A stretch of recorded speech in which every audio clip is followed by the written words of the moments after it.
Fine is a four-letter word. My guest today is Dr. David Gustitus. Welcome to the show. Thank you so much, Lori. It's a pleasure to be here. Been So, excited to be here for a long time. yeah, I'm excited. We've talked about this for a long time. So, Dr. Dave is my chiropractor who I have known since, we started appointments in December. So, it was before that, almost a whole year already. Hmm. And we have talked about having you on the show, and finally, you're here. So, let's jump Yeah, right into it. awesome. What were the values and beliefs that you were raised with that contributed to you becoming who you became as a young adult and then moving forward? Ooh, wow, that's a good, rich question. Um, in my family, um, there were my mom and dad, they weren't on the same page. They divorced when I was four, but they each raised me with very unique perspectives. So my dad was more like be tough, keep your word. If you say you're going to do it, you do it. Follow through, never give up. Yeah, that was my dad. My mom was always just be kind, be considerate, think about how they're feeling. Um, she's always thinking about what the other person um, would want, what would make it special, that interaction, that call, who needs a call, a follow up to see how they're doing. She's always thinking about other people. Mm-hmm. So between those two, um, and then I think that what they shared a lot was being very personable, being very friendly, and I always saw them surrounded by people who knew their name, who liked them, and were excited to see them. And so, I was surrounded by their social circles, and it made me feel like that was normal, and just wanted to be a person who was known in my community. Oh, that's really cool. Yeah. And now you are. How was there anything, did you have, like, were you instilled with values that you felt like you had to um not overcome, but like maybe they weren't all positive values and you had to work to rewire your brain, I guess is the question. Mm. Yeah, I think like part of it was there's a level of self-sacrifice on that both of my parents taught me, to the extent that you give and give and give because that's the right thing to do, but very little regard for what do you need. Um, and also not a whole lot of room for self um, congratulation. I was always told, don't get a big head. Congratulations, but don't get a big head. Don't let that go to your head. Like, oh, because what's going to happen? And I Right. didn't know what does that mean?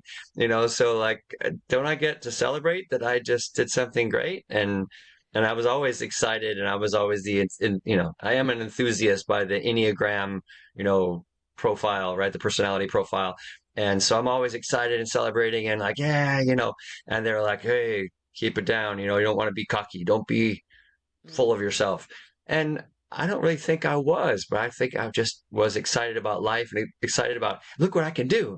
This is me as a right. 5-year-old, right? Right. And so that kind of self-sacrifice, like don't don't outshine the people around you. Don't don't forget about them, and don't put yourself first.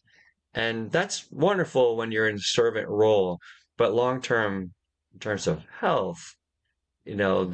that takes a toll. Yeah. Take me back to, or I, because I know the story, take the listeners back to the pivotal moment when you decided to go into chiropractic, because I think this is a really interesting story. Yeah. Well, I'll give the first experience that I had, which kind of really changed my life. I had been a sick asthmatic child from pretty much my first year of life. And my mom brought me to the emergency room and a pediatrician and kind of did whatever she could and was not getting anywhere. The medications or the oxygen treatments or the, nebulizer, whatever they were giving me was not really changing the course of my illness. She finally meets a chiropractor. He adjusts me. 10 minutes later, I'm breathing better. And we're like, okay, we'll go to this guy. Yeah, I didn't care what he did. He just helped me, right? Yeah. And so from then on, I started to be able to play around like a normal kid. I played soccer. That grew into a passion, and I was able to get fit. I wasn't running around before chiropractic, and now I'm running Mm-hmm. around and getting fit. And I've made it to a college team in Division One, and that wasn't in the cards. And then in my 20s, I'm trying to figure out what do I want to do with my life. And I my first post college passion was go save the rainforest. And so I worked for a nonprofit in Peru. It was actually based in DC here called Conservation International. They had a program throughout the world, each country in the tropics, they had country programs.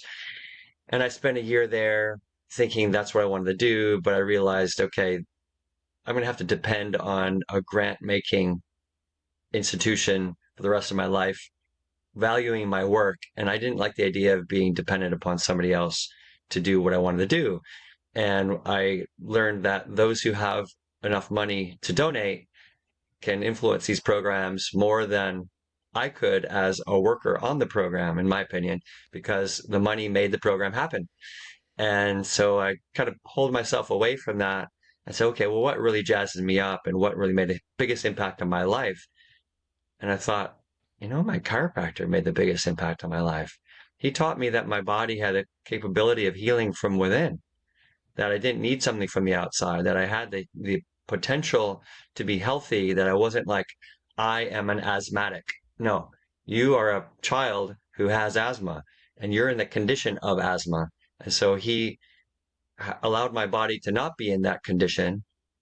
And so when I thought about how he allowed me to have a fuller, richer life, I thought, you know what? I'm going to help people with their inner ecology so that they can then better take care of the outer ecology, so the outer Yeah. ecosystem. So I was able to combine those two things. Yeah, I think it's really interesting. My eyes are watering. I don't know why. I think it's really interesting that you just mentioned not being labeled as an asthmatic versus this is a condition that I have, or this is a condition that I'm working with, or I'm treating, whatever it is. Yeah. You're not labeling yourself as that. And, it's interesting to, in other languages, which I don't speak, I know you speak Spanish, people in English you say I'm fat, but in other languages they don't say that, right? They don't. Isn't it more like I have fat? Like it's not taking on the identity of Right. that. Right. Yeah. I mean, for for sure, when it comes to like asthma, if you want to say that, I mean, tienes asthma. You have asthma. It's like you have it, Yeah. you're carrying it with you. Um, but yeah, no, you're right. It's not so much a label; it's a state, right? So it's a state of being Yeah. right now. And then doesn't it to me it would make it easier from a other than conscious perspective to change that when it's not part of your identity, when it's not who you are, it's just something you have and then you give it up or you give it away or you hand it off. Yeah. Well, Psychologically and from your brain waves, it's easier to do that. yeah, I mean, totally. I mean, the idea that is often used around here in our country anyway, in the Western world is, you're diseased, you know, Mm-hmm. you're diseased. You have a disease. Well, and I love the analogy of disease is like darkness. There is no lamp for darkness. There's only lamps for light.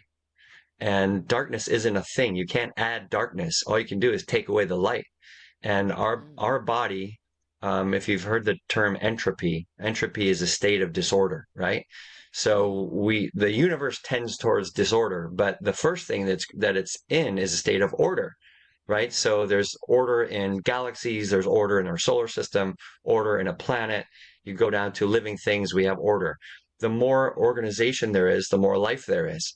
And as something ages, whether it's a planet or a solar system or a galaxy or our bodies, we go towards disorder.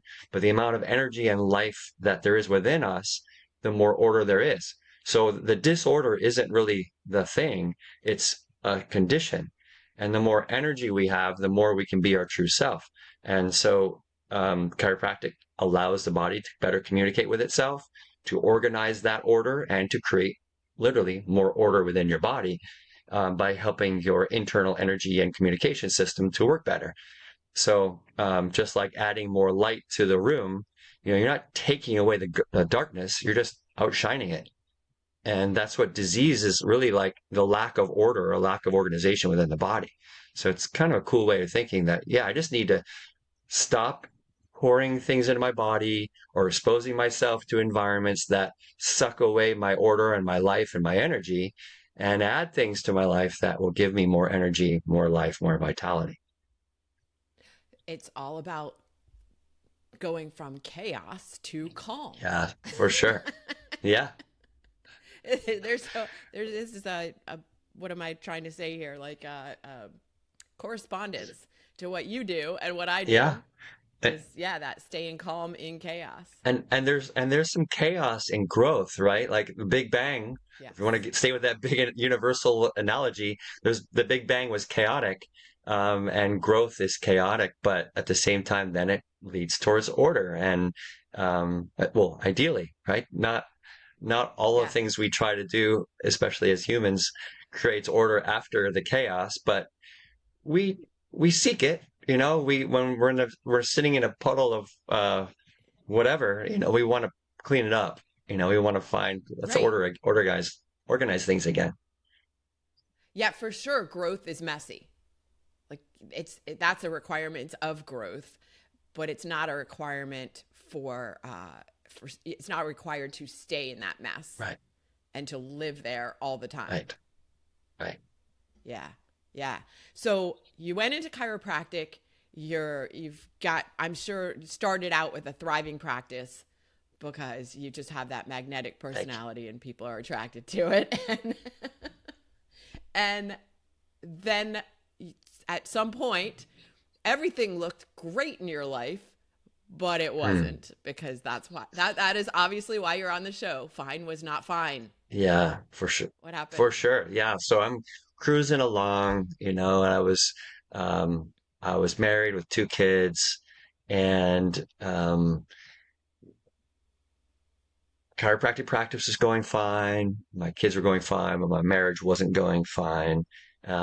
Did I acknowledge it? No. Having grown up in a household where parents divorced, I never, ever wanted to do that. And so, Yes. kind of, no matter what it takes, don't do that.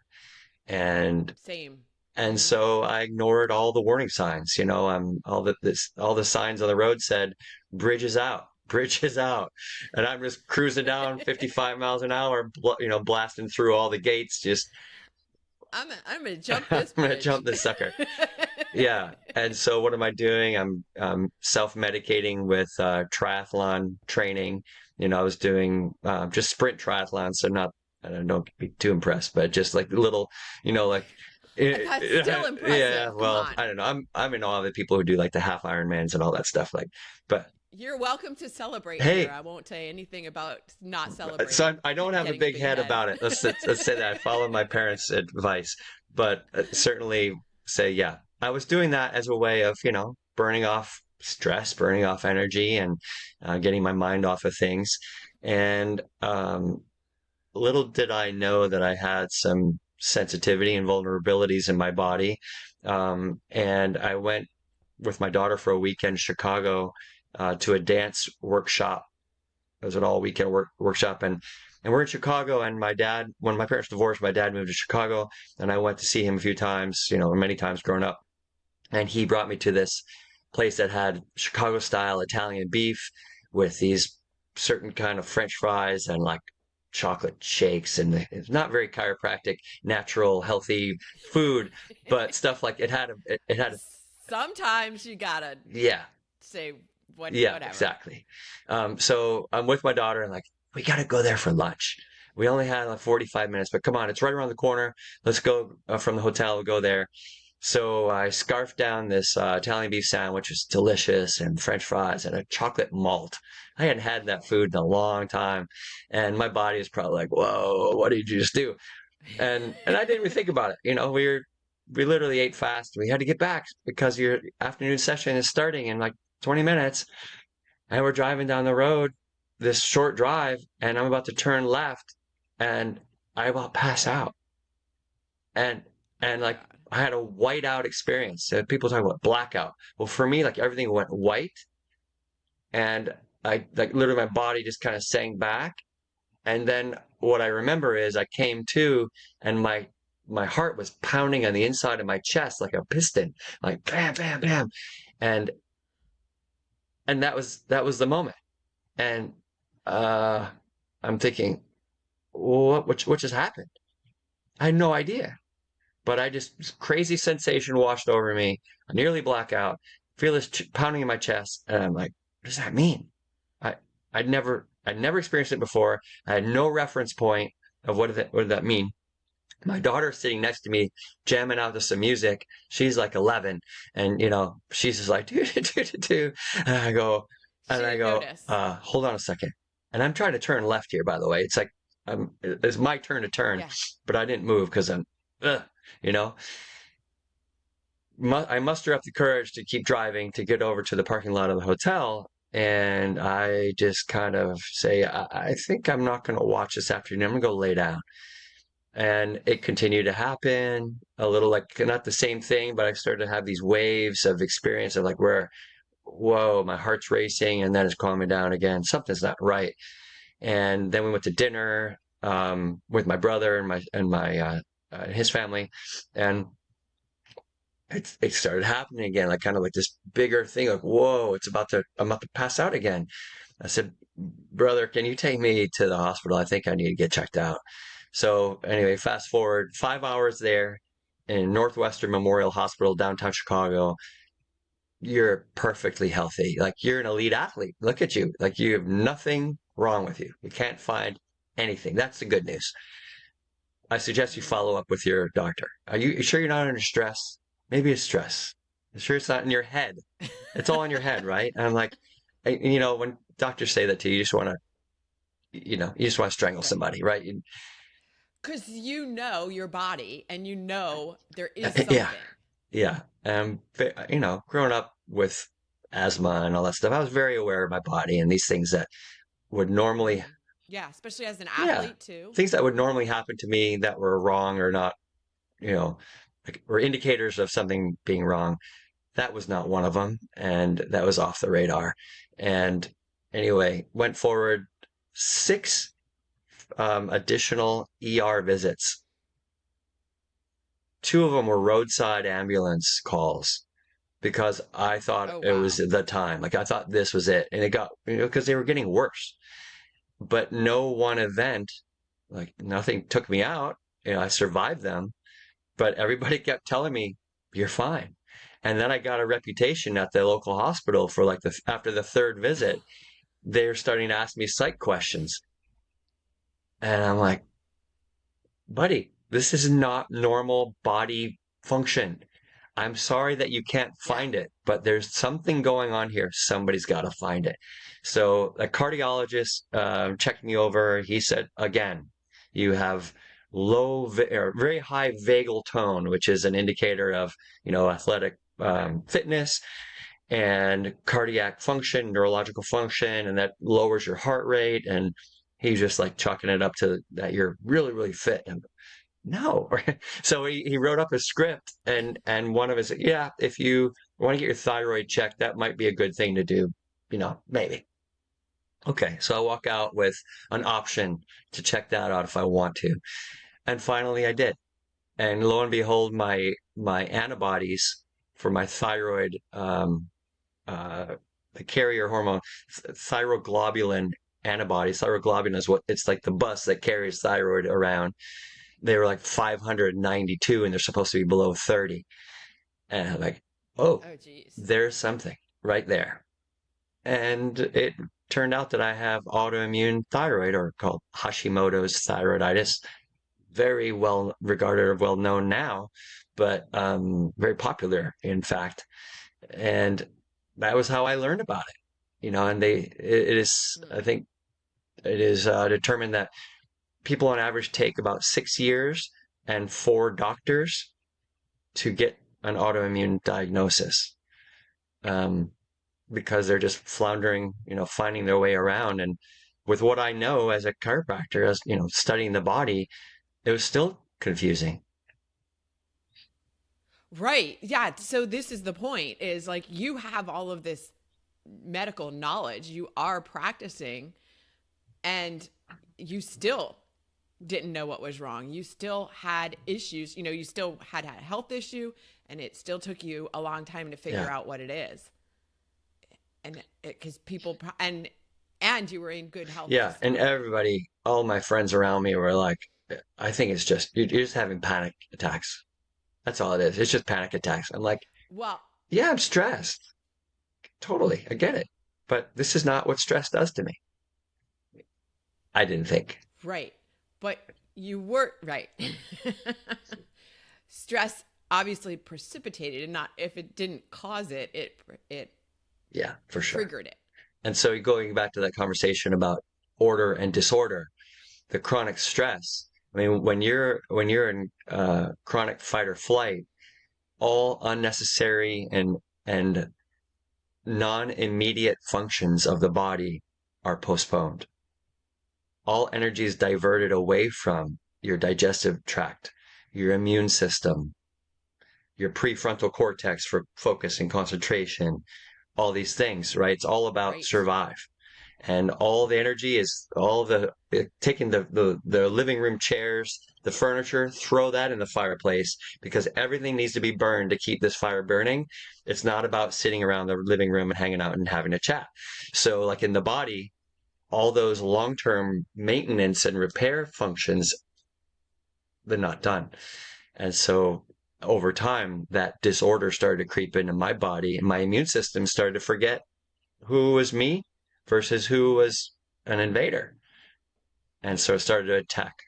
Yeah. So then it just Yep. attacks Started to everything, attack right? my own body. Wow. Okay. How long did it take you, one, to leave the marriage after that, and two, to get to restore order Yeah. to your body? Yeah. Tough. It was tough because I still didn't want to accept and face that issue. So it took me a year to ask for a divorce. And and then to restore order to my body, that took about, I think, 2 years just to kind of get back to a point where I could begin to recover, kind of hit the bottom, Mm-hmm. stabilize, and then start to get strong again. Because in my lowest point, I was struggling to get up the stairs. I mean, this is only a few months after my last race, and it was my best race. Mm-hmm. It was in August of 2015. That was my best race, fastest of all the swimming, biking, and running. And I was a Uh huh. Taekwondo black belt, first degree black belt before all that, going to class, breaking boards and, sparring and all that stuff. Nope, I thought I Yeah. was done. I thought all of those things were going to be never to be revisited because not in this condition. I was worried that I was going to push myself over Right. the edge. And, my big comeback started in 2018 when my Taekwondo instructor, Joe Peterson, who's now a grandmaster, and he's like seventh degree or eighth degree. I don't know. He's way up there. He nine. How many degrees are there? Yeah. And, Okay. well, maybe there's 10. I think there's nine. That's all I've heard of. Anyway, this is like, yeah, there's I was just a lot. curious. I don't know. And But A lot. he invited me back. He said, you can go at your pace. You can come to class, and if you can only do 10 minutes, and do 10 minutes, do something. And you're welcome to come. And I understand if you don't. And I was thinking, I really wanted to. It was like a sense of normalcy, like, yeah, I want to, Mm-hmm. I want to believe. I don't see how, because right now, thinking 10 minutes, it sounds exhausting. And I started to climb back. Yeah. And I think it took me a year and a half, and then I went for my second degree black belt. And that was a 7-hour test on a Saturday. Yeah. Wow. And my wife So during this whole process, I think I was talking all about me, but I reconnected with a woman that I dated in 1994 for 3 months when I lived in DC before I went to Peru, did the Amazon, and then chiropractic college and all that stuff. We dated, broke up, and then we went our separate ways. And then we both got married, both had 2 kids each. And when the divorce was imminent, we'd already asked for and accepted. We weren't going to get a divorce, but just hadn't signed the papers. She reached out to me with a hamstring issue, and she's a runner. Oh wow. Yeah, Like just I totally mean, yeah. random. She said, I know you're a healthcare provider, and I'm struggling to find an answer for my hamstring problem, and wondered if you might have some answers or some ideas of what to do. So we started reconnecting and talking about life and for, hey, how's marriage? How's your family? And like, yeah, it's good. It's fine. It's fine. It's fine. Oh, It's really? fine. Yeah. Okay. Well, and then next conversation, it's not that fine. Well, no, it's not fine at all. It's really terrible. And I'm looking, for something better. Oh, well, I hope the best for you. And yeah, well, it'd be great to connect sometime. Yeah. Okay. Talk to you soon. And, little by little, we started to reconnect and we fell in love again. And challenge was that, we were far away. I was in Milwaukee and she was here in DC.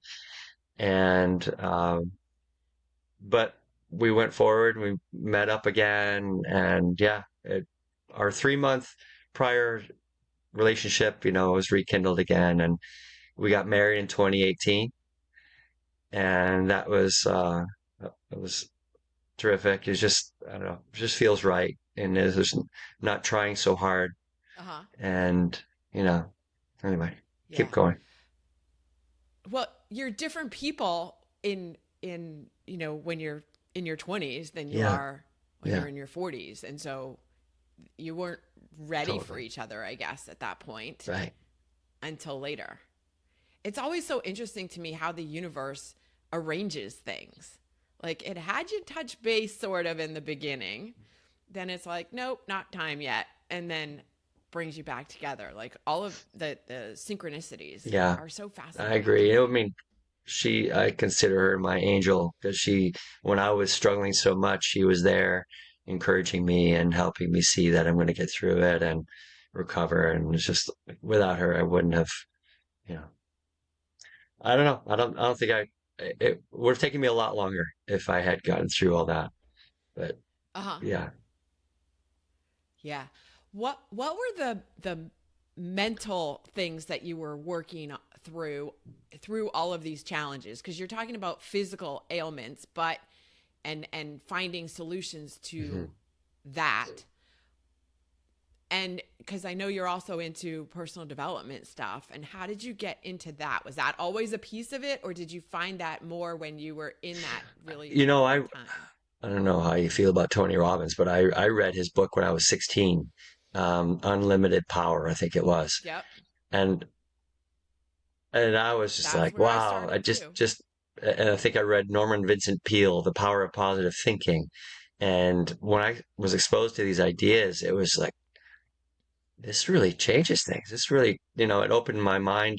Nobody around me was thinking that way when I was 16, but I started to realize Hmm. that there are 2 ways of looking at any given situation. Kind of like everybody else looks at it, and then the positive way, looking at possibilities.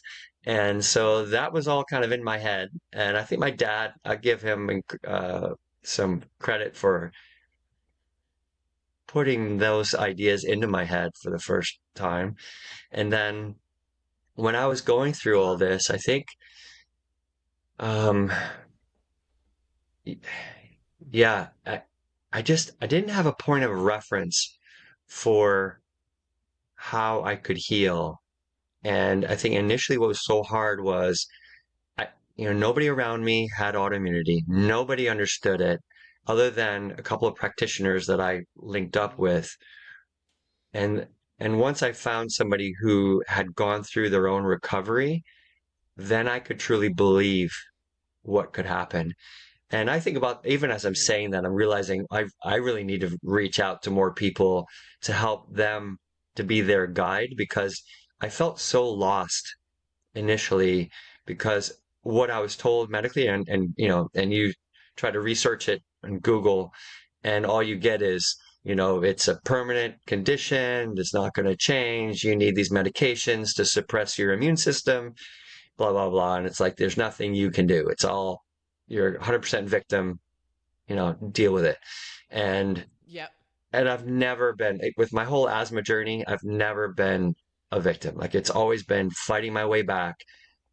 I'm going to overcome this because I saw that I could. And so now it's time to learn how to Right. do that with this issue, and to see my body and my vitality on the other side, and to start believing that each step of improvement, Hmm. each healing phase, was just one more step towards getting me back towards normal. And that became my way of chunking it down into something that, okay, I'm not going to leap this mountain in one jump. I have to take it a step at a time. Yeah. Cool.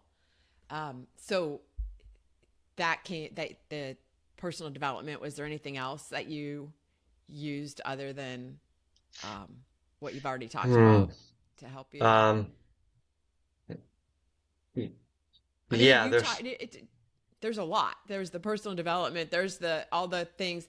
Do you have? I think I know the answer to this yeah, already. You have a yeah. chiropractor Oh who yeah. works on Yeah. I you. mean, so like personal development, if you're including like what I do, for myself, I mean, my own health regimen. Um, Yeah, oh like goodness. what's your routine Yeah. now? So that part is the whole universe. So first I had to learn what are all my triggers. And I did a bunch of blood tests and figured out all the things that my body was reacting to, right?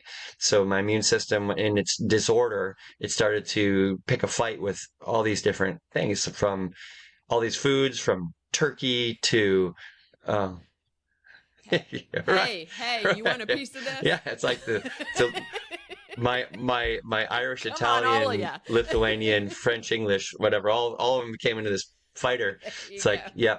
So we're gonna pick a fight with everything in the universe, and so yeah, so it's, benign foods like turkey and parsley and cilantro and onions and garlic, and then um, and plastic. I did a chemical sensitivity test and found that I'm creating antibodies against plastic and for apparently, Are you eating and a lot of plastic? formaldehyde. Like, oh, okay, so must have inhaled too much of that as a TA in chiropractic college, because I was in the lab for 2 years teaching anatomy.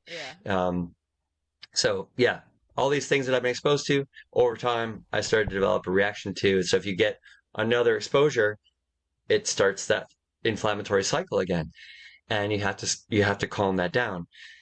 And then on the other side, you have to eat foods that are high in nutrients, because your cells are, starving.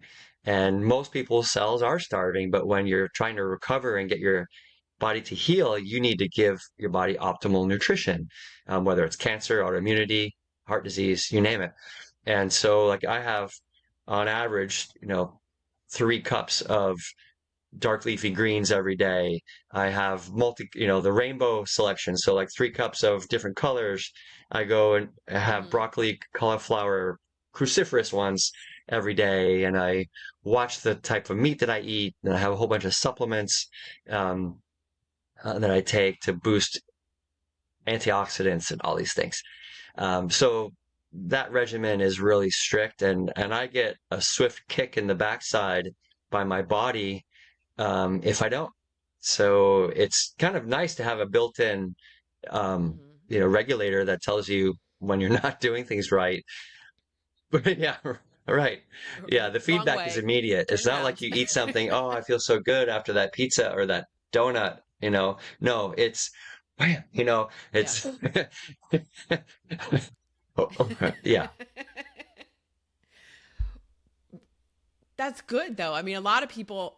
I think a lot of people yeah, have that, but they yeah, don't pay attention to it. They just accept that this is how it right, is right. and go on. and they don't have to, but that's what they've been taught. They don't know any different. They just assume Yeah. because everybody around them is the same way that this is just how life is. This is how health is. This is And how the body is. and I think it's interesting to observe other people go through their journey too. When you cut out junk foods, basically non-foods, right? They're foods for taste, not for nutrition. And you cut those Mm-hmm. foods out, and then you introduce one Right. after a while, and you get really, really sick. And you feel like, oh man, I can't eat that at all. Like before, that never used to cause that much grief for me, but now it makes me feel really, really sick. I don't like this. I want to go back to being able to tolerate my beer or my pizza or my donut once in a while. Yeah. Well, think about that though. Your body has gotten to a point where now it's cleaned out and it's aware of what is really good for you and it's aware of how bad those things are truly for you. But we're conditioned to accept that they're okay and this being fine with how our body is working is is the cultural norm, right? And we see how generally sick most people are in our country. I mean, cancer in 1 out of 3 Mm-hmm. or 1 out of 2, I think, and heart disease 1 out of 3, 1 out of 2 people. Um, all these conditions are extremely widespread and prevalent, and we take it as it's just the way it is. We're genetically wired that way, but it wasn't there 100 years ago. Right. Our lifestyles changed so radically and we've gotten Yeah. sicker. Yeah. So again, it's about rewiring the belief that Right. this is not how it's Right. supposed to be. This is not normal. Like our society accepts that as And normal and I don't know if expected, and you it's saw not. the documentary about the Blue Zones book that just came out. It was a Live to 100 or Life to 100 or something. It was on Netflix. It was so I haven't seen it, inspiring but just to yeah, I see remember you the mentioned it. actual Yeah. video footage of all these 100-year-olds or older people who are very, very functional into their 90s and early hundreds. And, you realize, okay, they don't eat crap all day long and they don't sit around on a couch and, watch TV.